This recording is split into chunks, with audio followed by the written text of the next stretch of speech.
Mga OFW, what's up sa inyo dyan? Shoutout sa inyo. Mag-ingat kayo lagi at boss, wala naman masyado. Kailangan gusto mo, mahilig ka ng kotse. Madali lang din naman matutunan kung hindi ka mahilig sa kotse, mahilig ka lang sa motor. Pwede mo naman matutunan. Ang importante, passion mo, forte mo. Kailangan di ka kuripot. Kailangan lahat masaya.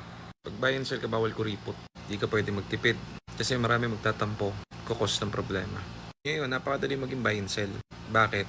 Kahit buy and sell ng cellphone, sobrang dali. Parang ako, may iba akong negosyo. Pero sa buy and sell ng kotse, may system lang kasi ako.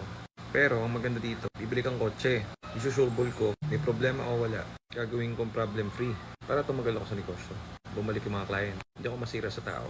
Ngayon, pag nabili ko na at nagawa na yung sasakyan, all goods na gas and go. Post mo lang. Tutulog ka. 24/7, libre naman ng post eh. O, pag nagkagusto, benta mo.